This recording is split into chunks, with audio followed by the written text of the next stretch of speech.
हरि हरि ओम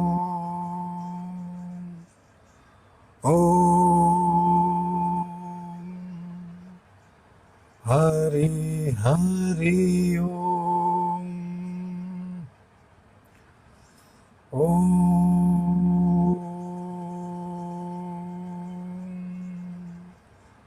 हरि हरि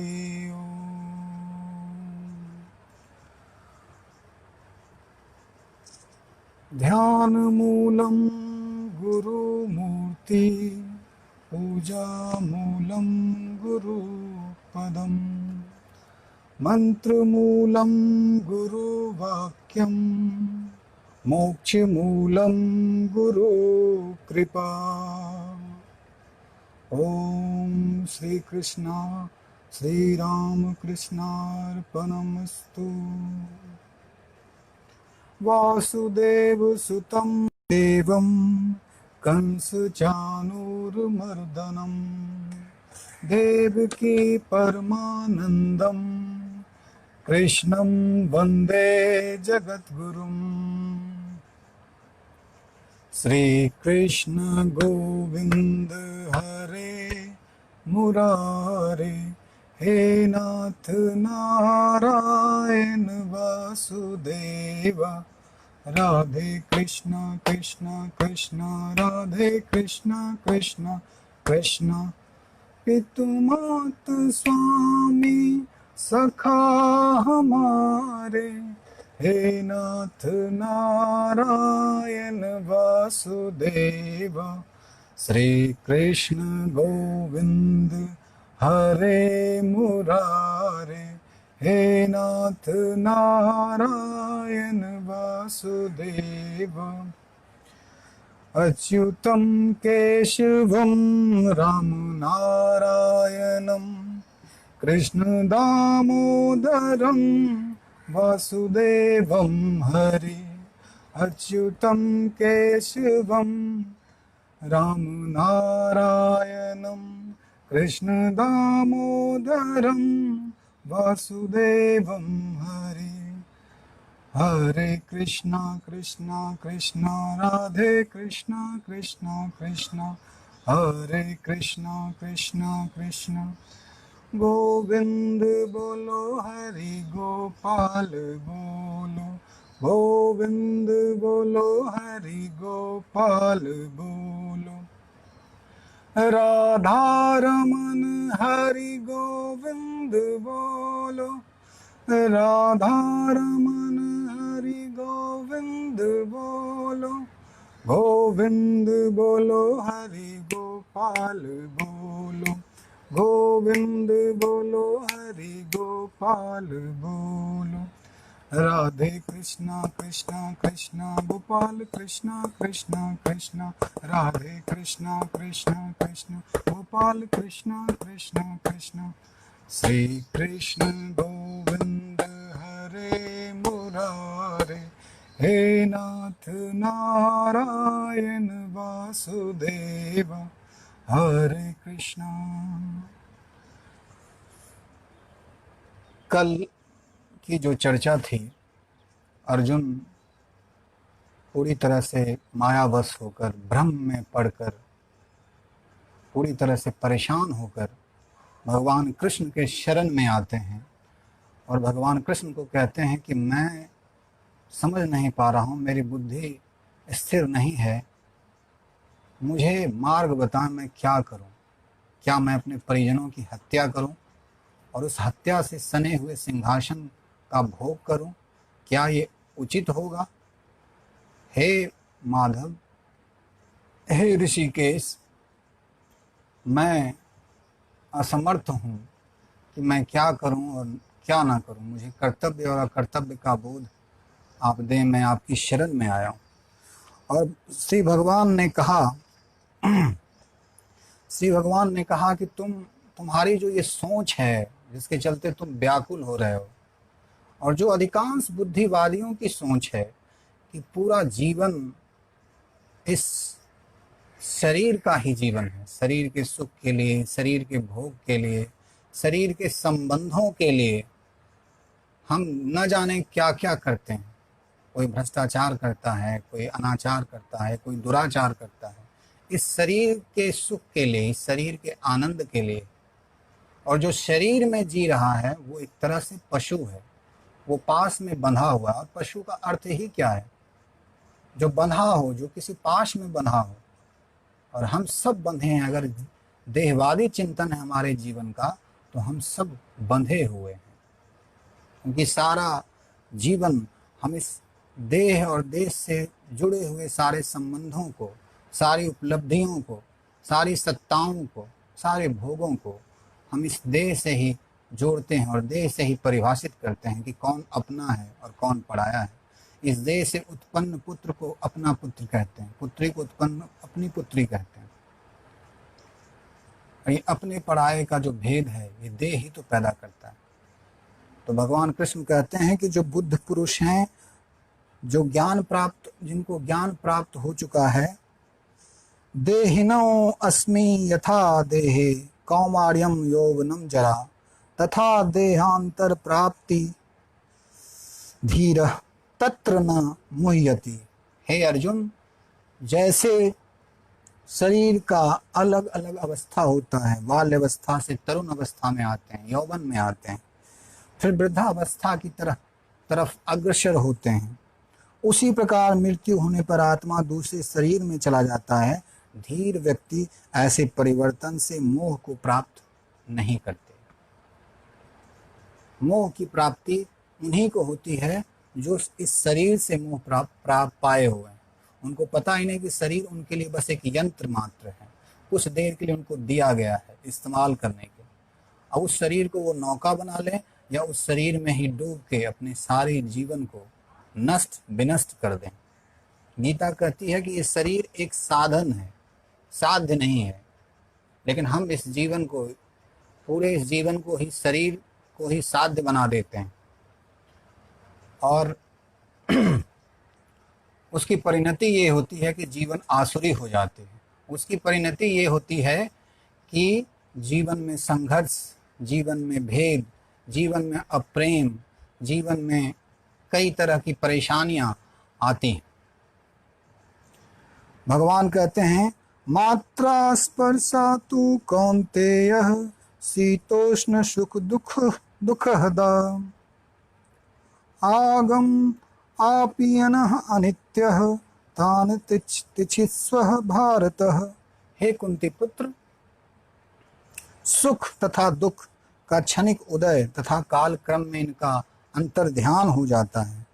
जैसे ऋतु आते हैं, सर्दी आती हैं, गर्मियाँ आती हैं, बरसात आता है और चला जाता है, वैसे ही ये जो शरीर बोध है, इस शरीर बोध से उत्पन्न जो सुख और दुख है, वो भी क्षणिक हैं, वो भी आते हैं और चले जाते हैं।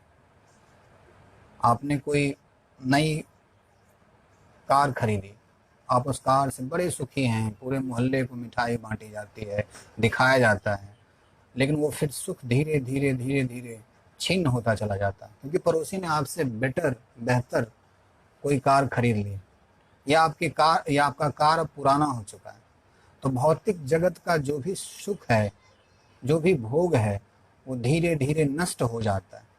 और वो खुद नष्ट नहीं होता, जो भोगने वाले हैं उनको भी नष्ट कर देता है।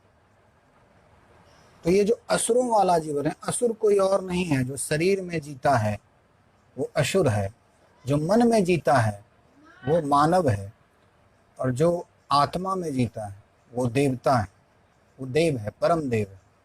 जीवन की तीन ही कैटेगरी है। जो शरीर में जीने वाले हैं वो पशु तुल्य हैं, वो मानव होते हुए भी मानव नहीं है। और जो मन में जीते हैं वो कभी सुखी, कभी दुखी, कभी परेशान, कभी किसी उपलब्धि पे अपने आप को फुला हुआ महसूस करते हैं, और कभी किसी विफलता पे टूट जाया हुआ महसूस कर लेते हैं, आत्महत्या कर लेते हैं। बुद्धिवादियों की तो यही कथा है। तो कृष्ण कहते हैं कि ये जो सुख तुम देख रहे हो ये अनित्य है। इस अनित्य में तुम नित्य की तलाश कर रहे हो, बेवफाओं की दुनिया में तुम बेवफा की तलाश कर रहे हो।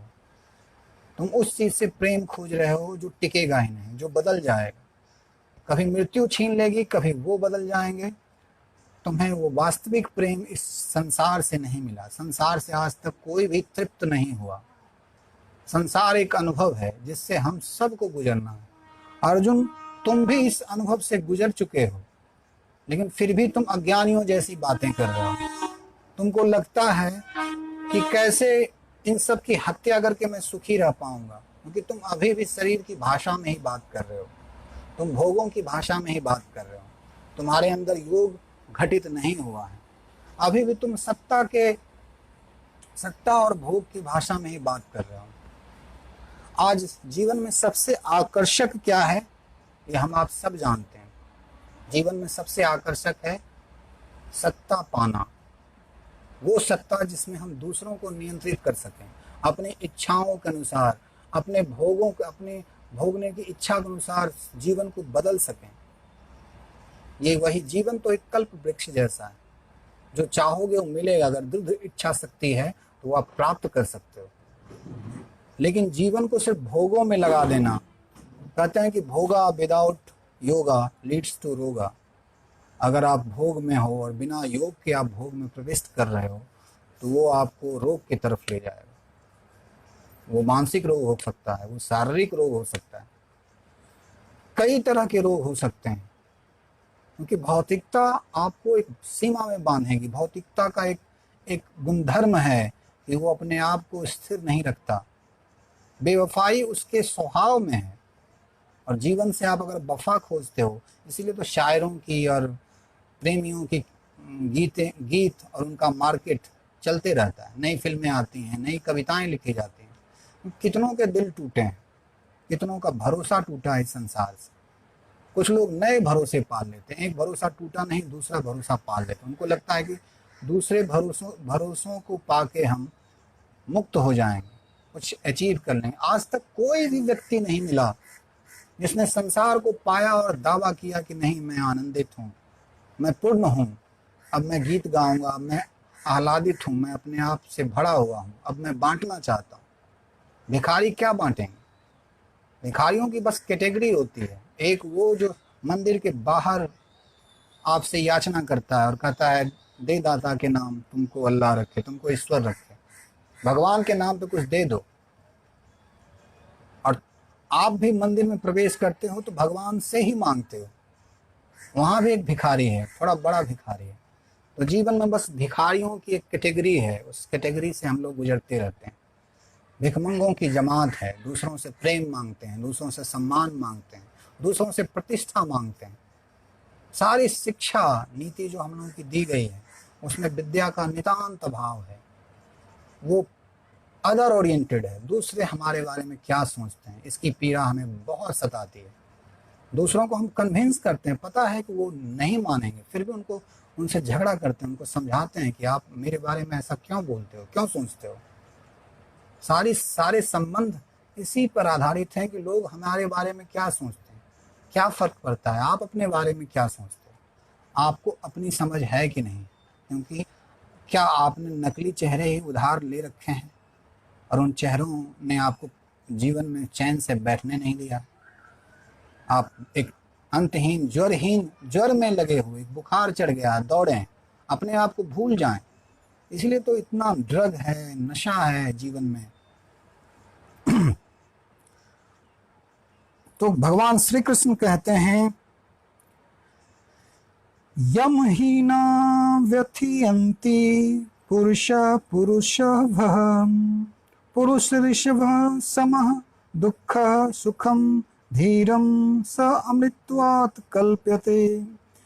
हे पुरुष श्रेष्ठ, जो विचलित नहीं होता सुख और दुख में, इन दोनों में जो समभाव में स्थित है, वह निश्चित रूप से मुक्ति के योग है, वही मुक्त पुरुष है।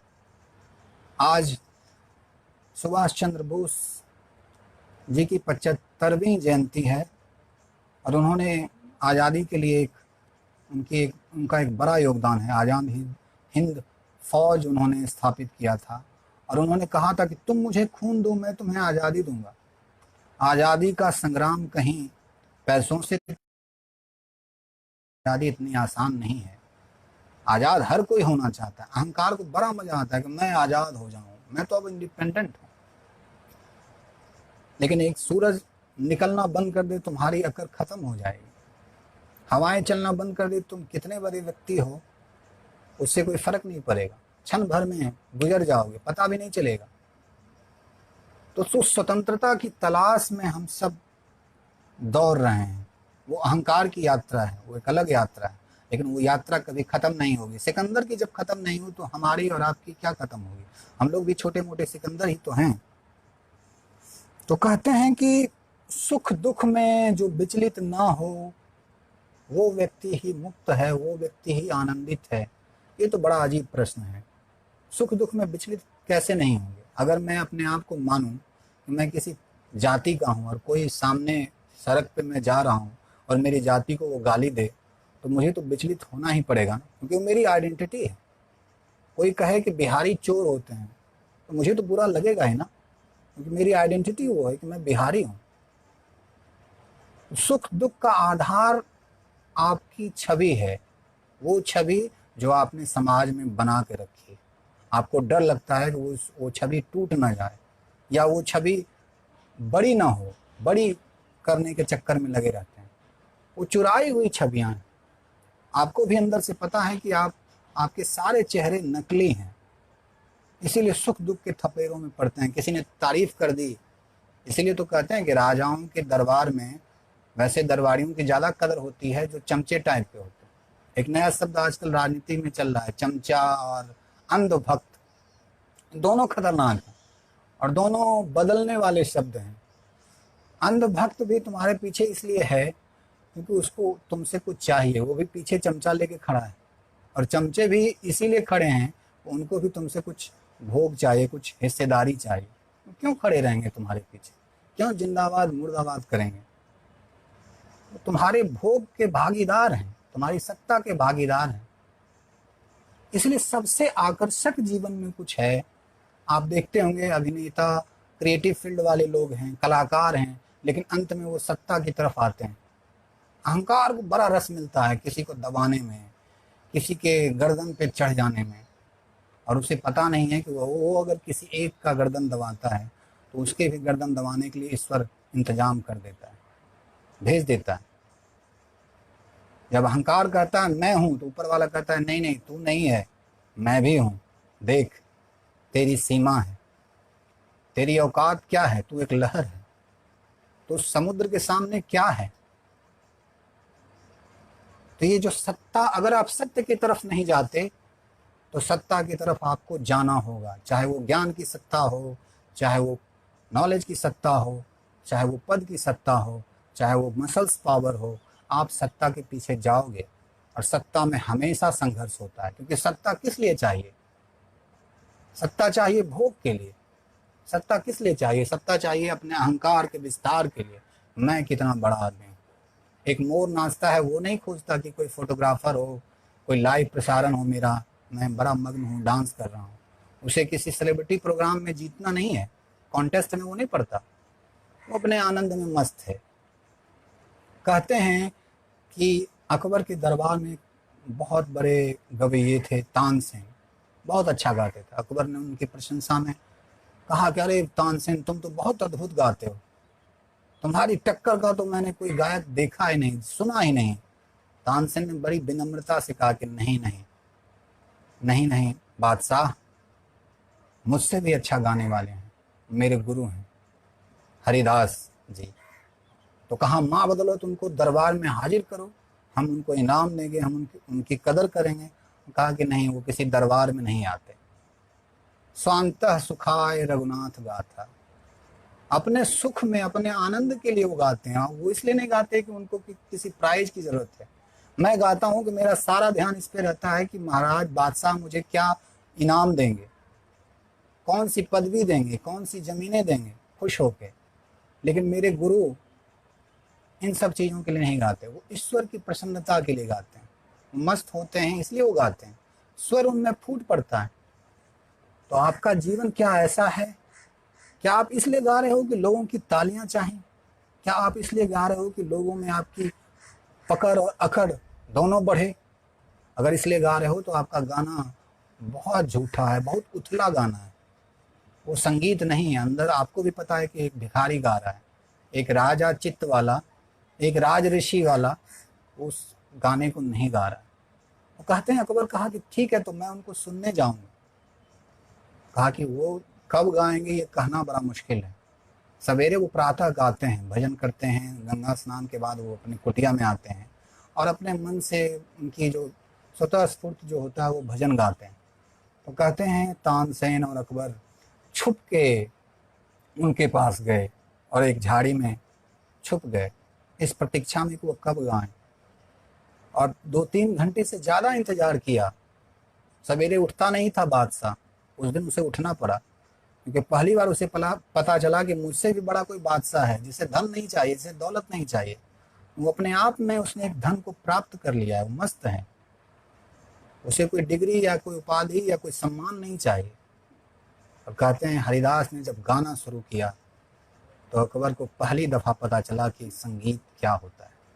उसने तानसेन को कहा कि तुम तो इनके सामने एकदम एवरेज हो, कुछ भी नहीं हो।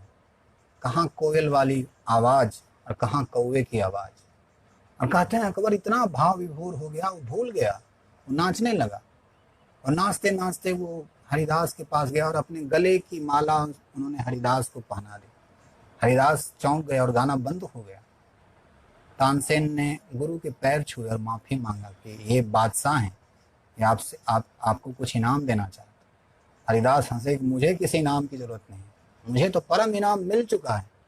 तो क्या जीवन को आप सम्राट की तरह जीते हैं कि एक भिखारी की तरह जीते हैं? कुछ पाने की इच्छा, कुछ उपलब्ध करने की इच्छा, और ये इच्छा तब तक आप में रहेगी जब तक आप अपनी छवि नहीं बदलते। अपनी छवि भुलाए के पिया की छवि देख, छाप तिलक सब छीनी तो उसे नैना मिला। ये शायद अमीर खुसरो की गज़ल है, गज़ल नहीं, कव्वाली है, भक्ति गीत है। तो इसे आप सुने, सब छूट जाता है। क्या फर्क पड़ता है आप किस यंत्र को इस्तेमाल करते हैं। अगर उस यंत्र को चलाने के लिए आप योग्य नहीं हो, आपके अंदर योग नहीं घटा है, तो वह यंत्र बेकार है। बांसुरी पड़ी है, गिटार पड़े हैं घर में, और भी वाद्य यंत्र हैं, और म्यूजिक का कोई नॉलेज नहीं है, तो आप क्या गा पाओगे, क्या बजा पाओगे। तो है, या तो आप सत्य की खोज में जाओ, जाना ही पड़ेगा, आज न कल आप जाओगे ही, क्योंकि आप अमृतस्य पुत्र, अमृत की संतान हो। आपको जाना ही पड़ेगा, आप बच नहीं सकते उससे। आज नहीं जाएं, अगले जन्म में जाएं, जाना तो पड़ेगा ही। कितने दिन तक आप उबोगे नहीं, एक भोग छोड़ के दूसरे भोगों में पड़ोगे। ये तो एक लर्निंग पीरियड है, स्कूल है। लाइफ कुछ भी नहीं है कि स्कूल है। आप बच्चे थे, कल अलग स्कूल, अलग लेवल की सोच थी आपकी, आप यंग हुए, अलग लेवल की सोच हुई, आप थोड़े से मेच्योर हुए, आपकी सोच बदल गई। लेकिन जीवन में डेप्थनेस वैसे ही तो आता है। कहते हैं पका हुआ फल स्वतः गिर जाता है और वो मीठा होता है। पेड़ खुद ही पेड़ को छोड़ देता है। प्रेम पेड़ को ये नहीं कहता कि मैं अब जा रहा हूँ, पेड़ ही उसे छोड़ देता है कि तुम पक गए, अब मैं तुम्हें पकड़ के नहीं रख सकता, तुम अब दुनिया के काम आओ। भगवान कृष्ण कहते हैं, ना सतो विद्यते भावो, ना भावो विद्यते सतः, उभयोरपि दृष्टः अंतः, तू अन्यो तत्व दर्शी भी।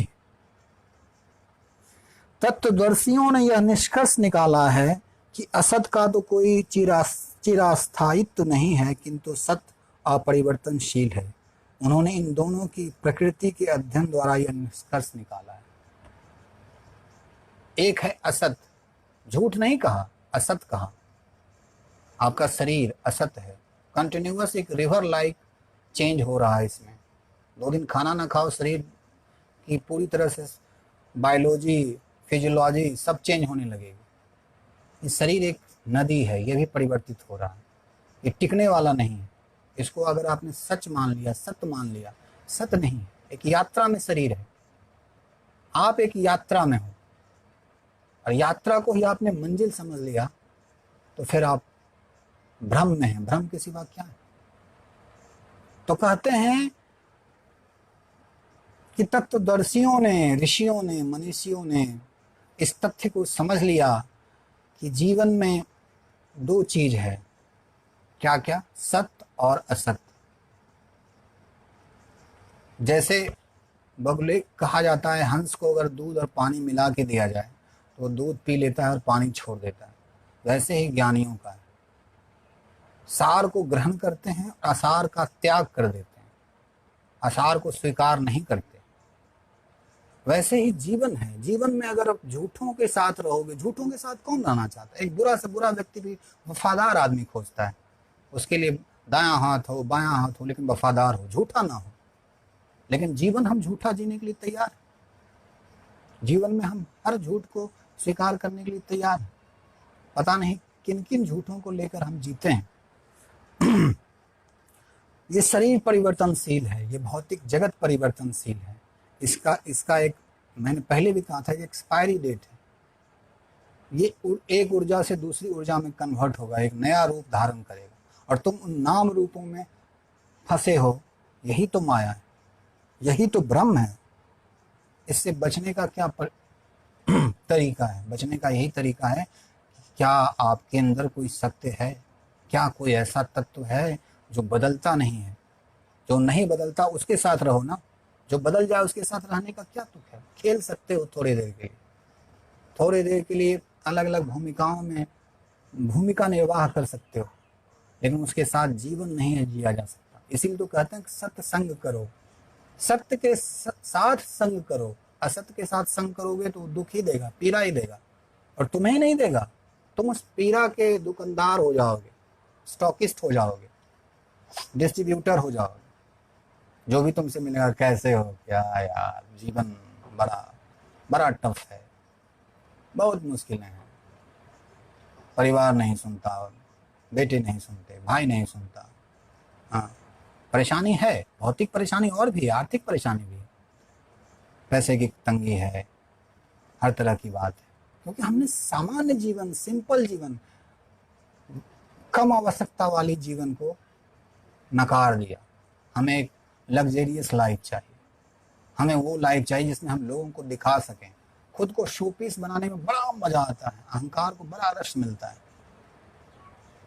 उस रस के लिए हम सत्ता की तरफ जाते हैं, प्रसिद्धि की तरफ जाते हैं, धन इकट्ठा करते हैं। कल मैंने कथा कही थी, कथा में ये प्रवचन में ये चर्चा की थी कि एक अमीर आदमी, अमेरिका का, बहुत पैसा उसने बनाया, और कहते हैं एकाएक हृदय गति उसकी रुक गई और मर गया वो। उसकी पत्नी ने तुरंत उसके मरने के 2 से 3 दिन के अंदर नौकर से शादी कर ली। नौकर ने क्या कहा? नौकर ने कहा कि मालिक, मुझे लगता था कि मैं ना मालिक के लिए कमा रहा हूँ, लेकिन आज पता चला कि मालिक मेरे लिए कमा रहा था, मेरे भोगने के लिए कमा, सारा धन तो मेरे लिए छोड़ के गए। उसकी पत्नी मेरी पत्नी अब है। तो आपको तय करना होगा कि जीवन को आप किस दिशा में ले जाना चाहते हैं। क्या जीवन को आप घुड़दौड़ बनाना चाहते हैं, नंबर 1 आना है? अंतहीन घुड़दौड़ में कितना भी दौड़ लो आप, ये संसार गोल जैसा है, चक्कर है, कभी कोई प्रथम नहीं होता। एक फील्ड में आप प्रथम हो सकते हो, एक बहुत बड़े सिंगर हो सकते हो, सब लोग मान जाएंगे, पूरी दुनिया के लोग, कि आप बहुत बड़े सिंगर हो, नंबर 1 सिंगर हो, लेकिन 1 नंबर के राजनीतिज्ञ नहीं हो सकते, 1 नंबर के टीचर नहीं हो सकते, बहुत कुछ छूट जाएगा। तो पूर्णता की तलाश करना बाहर मूर्खता है। बाहर पूर्ण आप कभी भी नहीं हो सकते। बाहर हमेशा आप सीमित होगे, परिभाषित होगे। उस परिभाषा में ही आपको लीला की तरह उस खेल को खेलना होगा। एक कहानी है, और इस कहानी से मैं अंत करना चाहूंगा। कहते हैं कि एक बार अकबर अक्सर छुप के दरबार में जाया करता था, और दरबार से वो निकला करता था और अपनी प्रजा का हालचाल देखने जाता था। तो कहते हैं कि एक बार वो एक गांव में गया और एक शराबी छत पे लोगों को गालियां दे रहा था, खूब सारी गालियां दे रहा था। अकबर ने उसे कहा कि तुम पहचानते नहीं मैं कौन हूँ? देखो चेहरा मेरा, देखो, पहचानो मैं कौन हूँ। वो चूंकि वो नशे में था, वो जानता भी नहीं था कि सम्राट ये बादशाह हैं, तो वो लगा बादशाह को गाली देने। बादशाह को खूब गालियां दी, जितनी गालियां उसको आती थी उसने देना शुरू किया। अकबर को तो बहुत गुस्सा आया, बहुत क्रोध आया उसको। उसने कहा माँ बदलो तो इसको गिरफ्तार करो, कल इसको फांसी मिलने वाली, कल इसे मैं फांसी दूंगा। कहते हैं अगले दिन वो शराबी जब होश में आया तो बहुत रोया, बहुत रोया। कहा ये मैंने क्या गलती कर दी। कहते हैं आखिरी इच्छा पूछी गई, उसने कहा कि मैं बादशाह से मिलना चाहूँगा। अकबर ने कहा कि ठीक है, उसे बुलाया जाए। कहा बोलो क्या आखिरी इच्छा है। उसने कहा कि बादशाह मैं तो होश में नहीं था, मैं तो नशे में था, मुझे सत्य का क्या आभास, मुझे सत्य का क्या पता। मुझे पता होता कि आप हैं, आप जैसे शक्तिशाली से मैं पंगा लेता। मुझे पता होता कि आप बादशाह हैं, मुझे पता होता कि आप मेरी गर्दन कटवा देंगे, क्या मैं आपको गालियां देता। मैं तो होश में नहीं था। मुझे पता होता कि आप इतने सत्ता में हैं, इतने पावर में हैं, फिर मैं आपसे पंगा लेता। तो अकबर मुस्कुराया, उसने कहा कि इसे क्षमा कर दो, ये पता है ये होश में नहीं था, इसे पता ही नहीं था कि सच क्या है। अगर इसे मेरी सत्ता का भान होता तो ये मुझसे पंगा ही नहीं लेता। तो आज के गीता ज्ञान को मैं यहीं इति करता हूँ और आप सबके जीवन के मंगल की कामना करता हूँ। आपका जीवन मंगलपूर्ण हो, जीवन में कृष्ण चेतना का जन्म हो, उस विवेक को जीवन के हर क्षेत्र में आप इस्तेमाल करें, यही कामना है।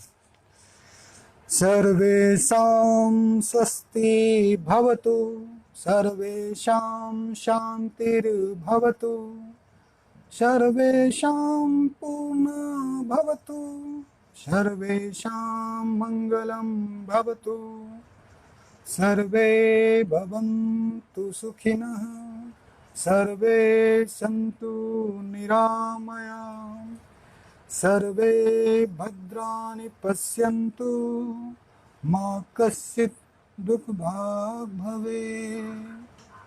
ॐ श्रीराम कृष्णार्पणमस्तु। हरि ओम तत्सत। धन्यवाद। आप सबों का उपस्थित होना बताता है कि कुछ जागरूक लोग हमारे साथ भी हैं और ये कथा, ये प्रवचन, ये जारी रहेगा, इसकी श्रृंखला। आप सबों का दिन मंगलमय हो। हरि ओम।